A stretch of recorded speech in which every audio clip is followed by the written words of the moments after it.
Hi hello നമസ്കാരം. ഇന്നത്തെ നമ്മുടെ വീഡിയോ പ്രവാസികൾക്ക് വേണ്ടിയിട്ടുള്ളതാണ്. വലിയ വീഡിയോ എന്നല്ല, ചെറിയൊരു പരിപാടി. അതായത് മുന്നേയൊക്കെ ഞാൻ പുറത്ത് പോകുമ്പോൾ, അല്ലെങ്കിൽ ഞാൻ പുറത്ത് ജോലി സമയങ്ങൾ പുറത്ത് പോകുന്ന സമയത്ത് ഞാൻ ആഹാരം കഴിക്കുന്ന പുറത്തുനിന്നാണ്. എന്നും പുറത്തുനിന്നായപ്പോഴത്തേന് എനിക്കെന്നൊരു ബുദ്ധിമുട്ടാണ്. കാരണം കഴിച്ച് സെയിം ടേസ്റ്റ് ഞാനങ്ങ് മടുത്തു. ഇപ്പം പക്ഷെ അങ്ങനല്ല. ഞാൻ വീട്ടിൽ നിന്ന് തന്നെ ചോറ് റെഡിയാക്കി ഫുഡും അല്ലെങ്കിൽ മറ്റുള്ള കറികളൊക്കെ ആയിട്ടാണ് ഞാൻ പോകുന്നത്.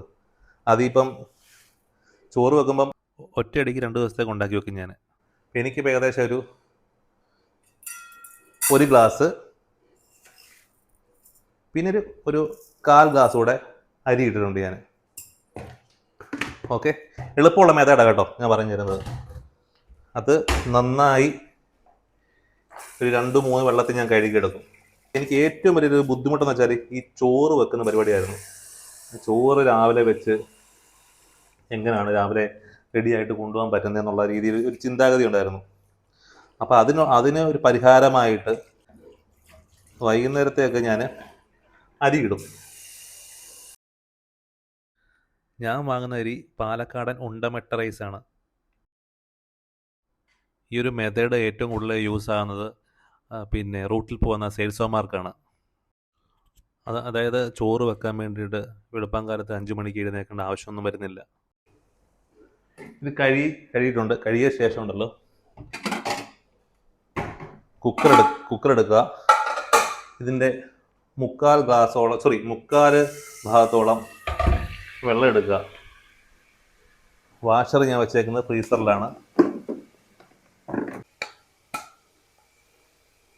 വെയിറ്റ്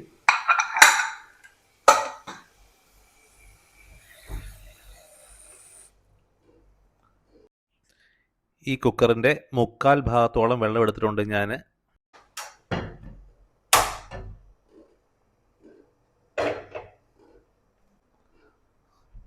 കഴുകിയ അരി 3/4 വെള്ളം എടുത്തിട്ടുണ്ട്. അത് നന്നായി തിളച്ച് കഴിയുമ്പോഴല്ലോ ഈ അരി ഊറ്റി അതിനകത്ത് ഇടുക. എന്നിട്ട് ഒറ്റ വിസിൽ, അല്ലെങ്കിൽ ഒരു വിസിലും കുറച്ചുകൂടെ വെക്കുക. നേരെ അങ്ങ് അടച്ച് വെച്ച് ഒന്നും ചെയ്യണ്ട, അങ്ങനെ അങ്ങ് വെച്ചാൽ മാത്രം മതി. രാവിലെ നമ്മൾ തുറന്ന സൂപ്പറായിട്ട് ചോറായിട്ടിരിക്കും. നിങ്ങളൊന്ന് ചെയ്ത് നോക്ക്. എനിക്കൊരു ഈസി മെത്തേഡായത്. ചോറ് റെഡി ആയിട്ടുണ്ടാവും. അതിനുശേഷം ഗ്യാസ് ഓഫ് ചെയ്തിട്ട് കുക്കറിൻ്റെ മൂടി നാളെ ഓപ്പൺ ചെയ്താൽ മതിയാവും. അപ്പം ഈ ഒരു വീഡിയോ നിങ്ങൾക്ക് ഇഷ്ടമായാൽ ലൈക്ക് ചെയ്യൂ, ഫോളോ ചെയ്യൂ. ഓക്കെ.